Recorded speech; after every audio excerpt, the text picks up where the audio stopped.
السلام علیکم ورحمۃ اللہ وبرکاتہ۔ دستار کے ہر تار کی تحقیق ضروری، ہر صاحب دستار معزز نہیں ہوتا۔ میرے معزز دوستو، چند دن پہلے جامعۃ الرشید کراچی کے محتمم حضرت مولانا مفتی عبدالرحیم صاحب نے جمعیت علماء اسلام کی تاریخ کے حوالے سے چند باتیں فرمائی ہیں۔ میں مناسب سمجھتا ہوں کہ ان کے بارے میں حقائق آپ کی خدمت میں پیش کر دوں۔ سب سے پہلی اور بنیادی بات، حضرت مفتی صاحب نے فرمایا کہ جمعیت علماء ہند حضرت شیخ الہند مولانا محمود حسن رحمۃ اللہ تعالیٰ علیہ نے بنائی، اور یہ جمعیت علماء اسلام وہ جمعیت علماء نہیں ہے، یہ ایک اور جمعیت علماء ہے جس کی بنیاد حضرت علامہ شبیر احمد عثمانی رحمۃ اللہ علیہ نے رکھی۔ میں حقائق شروع کرنے سے پہلے بڑے ادب کے ساتھ مولانا مفتی عبدالرحیم صاحب کی خدمت میں یہ گزارش پیش کر رہا ہوں کہ حضرت مفتی صاحب، آپ کا جمعیت علماء اسلام سے کوئی تعلق نہیں ہے۔ آپ جمعیت علماء اسلام کے بارے میں لب کشائی کیوں فرما رہے ہیں؟ کیا اکابر کی جو 100 سالہ تاریخ ہے، انہوں نے اس طرح جو تفریقوں کو اور جدائی کے معاملات کو پیش فرمایا؟ جب آپ کا جمعیت علماء اسلام میں رکنیت کا معاملہ نہیں ہے، عہدے کا معاملہ نہیں ہے، منصب کا معاملہ نہیں ہے، آپ جمعیت علماء اسلام میں عملی طور پر شامل تک نہیں ہیں، تو آپ جمعیت علماء کے بارے میں یہ بات کیوں ارشاد فرما رہے ہیں؟ آپ اپنی پوزیشن واضح فرمائیں، اپنے بارے میں بات فرمائیں۔ جمعیت علماء اسلام کوئی لاوارث جماعت نہیں ہے، جمعیت علماء اسلام کا ایک تابناک ماضی ہے، جمعیت علماء اسلام کا روشن حال اور مستقبل ہے۔ اللہ کے فضل سے جمعیت علماء اسلام بہترین کام کر رہی ہے۔ ناظرین مکرم، میں یہاں مناسب سمجھتا ہوں کہ آپ کی خدمت میں جمعیت علماء اسلام کے حوالے سے وہ حقائق پیش کر دوں جو حضرت مفتی صاحب دامت برکاتہم العالیہ نے اپنی گفتگو میں مسخ فرمانے کی کوشش فرمائی ہے، اور اپنے سامنے بیٹھے طلباء کرام جنہوں نے کل عالم دین بن جانا ہے، ان کو غلط بیانی سے جو حضرت نے کام لیا ہے، میں مناسب سمجھتا ہوں کہ ان کی حقیقت بھی آپ کے سامنے رکھ دی جائے۔ جمعیت علماء اسلام کوئی عام جماعت نہیں ہے، بلکہ جمعیت علماء اسلام اکابر کی جد و جہد کی ایک کڑی ہے۔ حضرت مولانا مفتی عبدالرحیم صاحب اس گفتگو کرنے سے پہلے اگر مفتی اعظم پاکستان، مفکر اسلام حضرت مولانا مفتی محمود نور اللہ مرکزہ کی تحریر کو پڑھ لیتے جو انہوں نے جمعیت علماء اسلام کے دستور کے مقدمے میں تحریر فرمائی تھی، جو 1968 میں چھپ کے آیا تھا، حضرت اگر اس کو دیکھ لیتے تو کبھی ایسی غلط بیانی سے شاید کام نہ لیا جاتا، یا حضرت نے اگر پڑھا ہے تو پھر کوئی تغافل کا معاملہ ہوگا، اللہ بہتر جانتا ہے، لیکن میں آپ کے سامنے یہ حقائق رکھنا مناسب سمجھتا ہوں۔ حضرت مولانا مفتی محمود رحمۃ اللہ علیہ وہاں اس پورے معاملے کی حقیقت بیان فرماتے ہیں کہ جو جمعیت علماء ہند ہے یا جمعیت علماء اسلام پاکستان ہے، ان کا معاملہ کیا ہے۔ میں آپ کی خدمت میں بہتر سمجھتا ہوں کہ شروع سے ہی بات پیش کر دوں۔ انہوں نے صرف یہ بات نہیں کی کہ حضرت شیخ الہند رحمۃ اللہ علیہ کا معاملہ یہ اور فلاں معاملہ یہ، بلکہ انہوں نے جمعیت علماء اسلام کی ابتدا کو تو حضرت مجدد الفسانی شیخ احمد سرہندی رحمۃ اللہ تعالیٰ علیہ کی مسائی جمیلہ سے جوڑا ہے۔ وہ تو مستقل طور پہ بات فرماتے ہیں۔ میں حضرت کی گفتگو سے پہلے اپنے لفظوں میں آپ کی خدمت میں رکھنے لگا ہوں۔ حضرت مفتی محمود نور اللہ مرکزہ کے بتانے کا مقصد یہ ہے کہ یہ جمعیت علماء اسلام ہمارے پاس گزشتہ اکابر کی محنت کا سرچشمہ، ان کی دی ہوئی امانت، اسی تسلسل کی ایک کڑی ہے۔ مفتی عبدالرحیم صاحب، آپ بہتر جانتے ہیں کہ حدیث پاک جو ہے وہ نبی پاک صلی اللہ علیہ وآلہ وسلم کی زبان سے جاری ہوئی تو حضور پاک صلی اللہ علیہ وسلم کے صحابہ نے حضور پاک سے سنا، صحابہ کے شاگرد تابعین عظام نے اپنے استادوں سے سنا، ہوتا در ہوتا یہ محدثین تک پہنچا۔ مثلا امام بخاری نے صحیح البخاری لکھی، امام ترمذی نے جامع ترمذی لکھی، اور اسی طرح امام نسائی نے سنن نسائی لکھی، یا اسی طرح امام ابن ماجہ نے سنن ابن ماجہ لکھی، حضرت امام ابو داود رحمۃ اللہ علیہ نے سنن ابی داود لکھی، اس طرح امام اعظم ابو حنیفہ رحمۃ اللہ علیہ کے شاگردوں نے مستقل طور پہ کتاب الاثار لکھ کے امت کو احادیث حوالے کی ہیں۔ اب کوئی یہ کہہ دے کہ یہ حضور پاک صلی اللہ علیہ وسلم کی حدیث تو نہیں ہے، یہ تو امام بخاری کی لکھی ہوئی ہے، یہ تو امام مسلم کی لکھی ہوئی ہے، یہ تو امام ترمذی کی لکھی ہوئی ہے، یہ تو امام اعظم ابو حنیفہ کی لکھی ہوئی ہے، یہ تو امام قاضی ابو یوسف اور امام محمد کی لکھی ہوئی ہے، ہم کہیں گے جی نہیں، فرمانا حضور کا ہے، واسطے در واسطے سے یہ چیز یہاں تک پہنچی ہے، ہاتھ در ہاتھ یہ امانت اس کتاب تک پہنچی ہے اور اب امت تک جا رہی ہے۔ جمعیت علماء اسلام بھی اکابر کی امانت، جمعیت علماء اسلام بھی اکابر کی محنت، جمعیت علماء اسلام بھی اکابر کی محنت کا سرچشمہ ہاتھ در ہاتھ، نسبت در نسبت، عالم در عالم، سینہ بسینہ، سفینہ بسفینہ ہم تک پہنچی، حضرت مفتی محمود نور اللہ مرکزہ تک پہنچی، حضرت علامہ شبیر احمد عثمانی تک پہنچی، شیخ الہند کے واسطے سے جو آج قائد ملت اسلامیہ، امام انقلاب حضرت مولانا فضل الرحمان حافظہ الرحمان جس جماعت کو لے کر چل رہے ہیں، یہ وہی اکابر کی محنت کی تسلسل کا معاملہ ہے۔ اگر اس دستور کے مقدمے کو گہرائی سے سمجھا جائے تو حضرت مفتی محمود نور اللہ مرکزہ وہاں تحریر فرماتے ہیں کہ حضرت مجدد الفسانی رحمت اللہ تعالی علیہ کی یہ محنت ہاتھ در ہاتھ، یہ تحریک، یہ تربیت، یہ ان کا پورا معاملہ اکابر کے واسطے سے ہوتا ہوا حضرت شاہ ولی اللہ محدث دہلوی رحمت اللہ علیہ، شاہ عبدالعزیز محدث دہلوی رحمت اللہ علیہ تک پہنچا، اور پھر وہیں سے آگے حضرت مولانا قاسم العلوم والخیرات، مولانا محمد قاسم نانوتوی، حضرت مولانا امداد اللہ مہاجر مکی، حضرت مولانا رشید احمد گنگوہی نور اللہ مراقدہم، ان تک پہنچا، اور ان سب سے حضرت شیخ الہند تک آیا۔ گویا شیخ الہند جس جمعیت علماء کی بنیاد رکھ رہے ہیں تو اپنی طرف سے نہیں رکھ رہے، یہ حضرت شاہ ولی اللہ محدث دہلوی کی امانت، یہ حضرت مجدد الفسانی کی امانت، حضرت مولانا قاسم نانوتوی کی کڑھن، مولانا رشید احمد گنگوہی کا جذبہ، حضرت مولانا حاجی امداد اللہ مہاجر مکی کی دعاؤں کا ثمرہ ہے۔ پھر یہ جمعیت علماء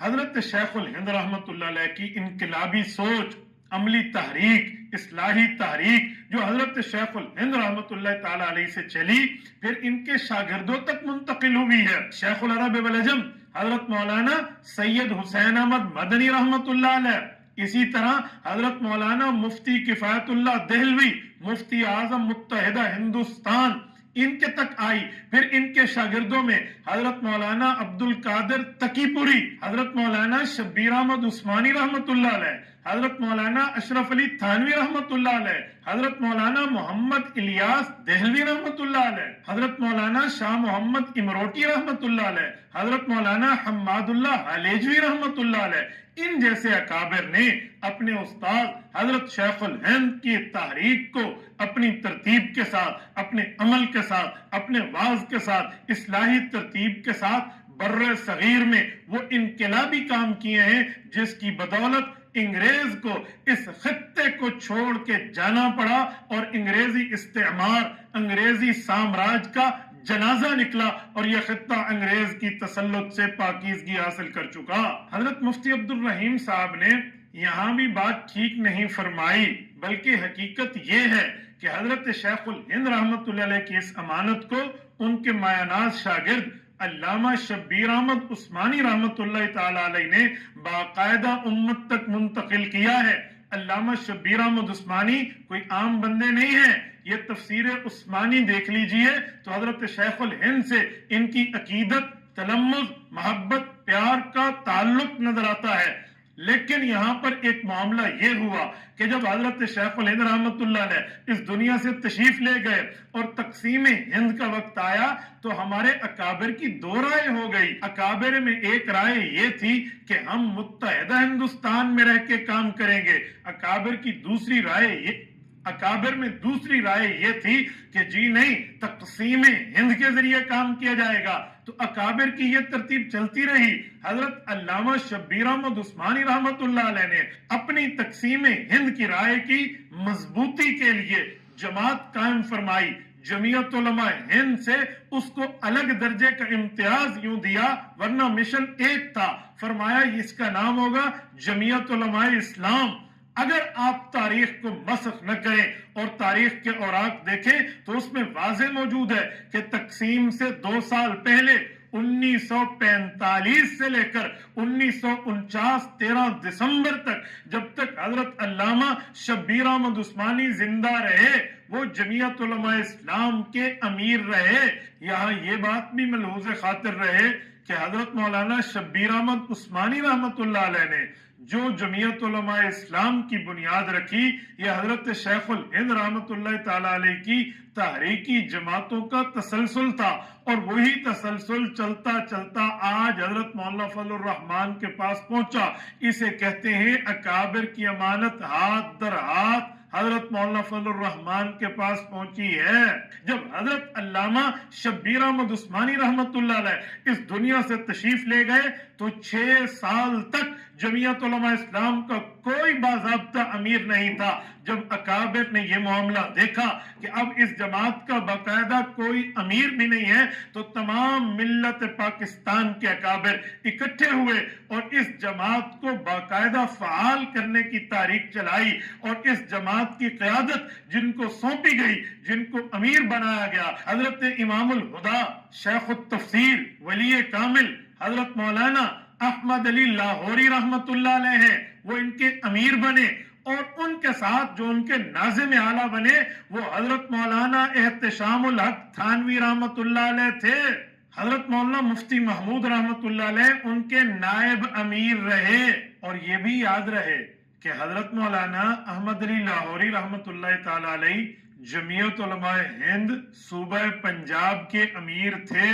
جب یہ جمعیت علماء اسلام پاکستان کے امیر بنے تو اب سوال ہی ختم ہو گیا کہ جمعیت علماء ہند الگ ہے اور جمعیت علماء اسلام الگ ہے۔ کیوں؟ جمعیت علماء ہند پنجاب کا امیر جمعیت علماء اسلام پاکستان کی امارت قبول کر رہا ہے، تو پتہ چلا جمعیت علماء اسلام اسی جمعیت علماء ہند کا تسلسل ہے۔ حضرت مفتی محمود رحمت اللہ علیہ حضرت مولانا احمد علی لاہوری رحمت اللہ علیہ کے ساتھ جنرل سیکرٹری بھی رہے، اور پھر اس کے بعد جب حضرت لاہوری رحمت اللہ علیہ کا انتقال ہو گیا، حضرت مولانا عبداللہ درخواستی رحمت اللہ علیہ، مولانا عبید اللہ انور رحمت اللہ علیہ، مولانا عبد الکریم بیر شریف والے رحمت اللہ علیہ جس وقت جمعیت علماء اسلام کی امارت پر یکے بعد دیگرے منتخب ہوتے رہے، تو مفکر اسلام مفتی اعظم پاکستان حضرت مولانا مفتی محمود رحمت اللہ علیہ ان کی امارت کے ساتھ باقاعدہ ناظم عمومی کے عہدے پر، یعنی جمعیت علماء اسلام کے جنرل سیکرٹری مسلسل آتے رہے۔ حضرت مولانا احمد علی لاہوری رحمت اللہ علیہ کے انتقال کے بعد حافظ الحدیث حضرت مولانا عبداللہ درخواستی رحمت اللہ تعالی علیہ اس جماعت کے امیر بنے، حضرت مولانا عبید اللہ انور رحمت اللہ علیہ امیر بنے، اسی طرح مولانا سراج احمد دین پوری رحمت اللہ علیہ امیر بنے۔ جرت مند صاحب علم صاحب تصوف حضرت مولانا پیر عبد الکریم بیر شریف والے سندھ والے وہ ان کے امیر بنے۔ حضرت مولانا مفتی محمود نور اللہ مرکزہ کے انتقال کے بعد حضرت مولانا فضل الرحمان باقی یکے بعد دیگرے امرائے جمعیت کے ساتھ جنرل سیکرٹری بنتے رہے۔ پھر آخر میں جب حضرت مولانا عبد الکریم بیر شریف والے رحمت اللہ علیہ کی زندگی مبارک میں مجلس عمومی جمعیت علماء اسلام نے حضرت مولانا فضل الرحمان دامت برکاتہم کو امیر منتخب فرما لیا۔ میرے محترم ناظرین کرام، حضرت مفتی عبد الرحیم صاحب جو بات فرما رہے ہیں، اگر حقائق کو تہ تک اتر کے دیکھا جائے تو ایک بات مزید بھی ہمیں نظر آتی ہے۔ حضرت مفتی محمود نور اللہ مرکزہ کے اسی مقدمے سے پتہ چلتا ہے کہ جس وقت ملک پاکستان بن گیا، سلطنت خداداد جو اللہ تعالیٰ نے عطا فرمائی، اور ملک پاکستان جب پھلنے پھولنے لگا، تو ہمارے اکابر علماء کرام نے جو ہندوستان میں